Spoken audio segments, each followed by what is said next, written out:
en el caso mío habían iniciado los trámites de adopción y las averiguaciones en el año 74, y teniendo en cuenta las dificultades que tenían en esos trámites, abrieron el juego a gente conocida que estaban en esa búsqueda de adopción. Así que dentro de esa gente conocida estaba una partera que vivía en el barrio, donde atendía partos en su domicilio, era conocido, también atendía abortos, y fue esta partera quien los contacta años después diciéndoles que había nacido un chico en la casa de esta partera, que ella había atendido el parto, de una chica muy joven del interior que había venido a estudiar a La Plata y que no quería tener a ese bebé y que lo iba a dar en adopción. Así que mi familia de crianza armó una reunión familiar, eh, contactó a un médico amigo a ver si él podía firmar esa partida como que había sido un nacimiento en domicilio.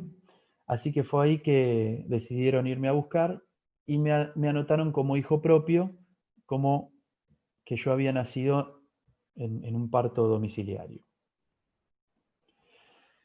Cuando ellos me cuentan esto, me transmiten que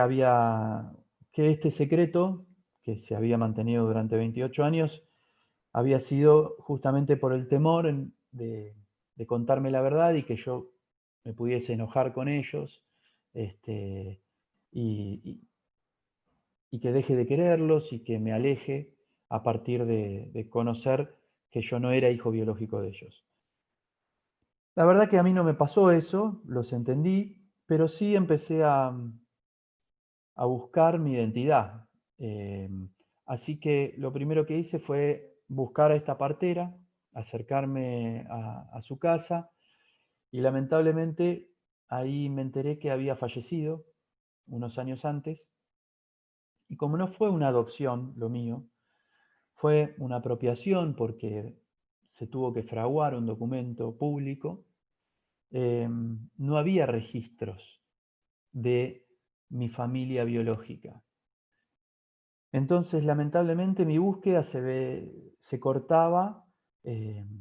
con la muerte de esta partera porque no había testigos y no había registros donde yo continuar indagando y continuar buscando. En ese momento yo estudiaba teatro y justo se dio una anécdota que la cuento muy brevemente, que en un ejercicio teatral de improvisación había que improvisar 5 minutos de algo, cualquier cosa, y a mí, fíjense cómo uno siempre tiene presente este tema, aunque lo tenga de manera inconsciente, ¿no? Se me ocurrió improvisar los últimos 5 minutos de mi vida. Y en esos 5 minutos de ejercicio surgió un lamento de decir, me estoy yendo, se me acaba el tiempo y lamentablemente todavía me voy a morir sin saber realmente quién soy. Este, y comenté medio ficción, medio verdad, cuál era mi sentimiento. Y una amiga y compañera de teatro, finalizado el ejercicio, me preguntó cómo se me había ocurrido eso y le conté cuál era la verdad. Y fue esta amiga quien unos días después me llamó y me dijo, ¿y por qué no vas a Abuelas de Plaza de Mayo?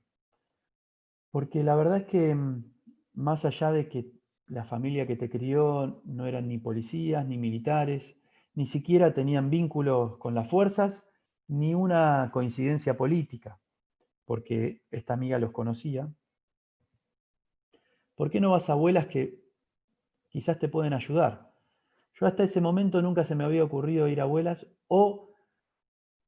lo había pensado, pero no me parecía que podía tener respuesta por ese lado, porque las historias que yo conocía de abuelas, de nietos restituidos,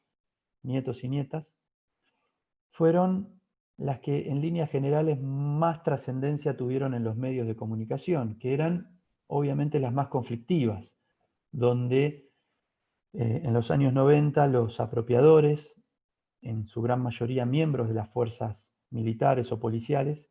en la medida que iban siendo denunciados, se iban presentando en los medios como víctimas porque les iban a arrebatar a sus hijos. Paradójicamente, bebés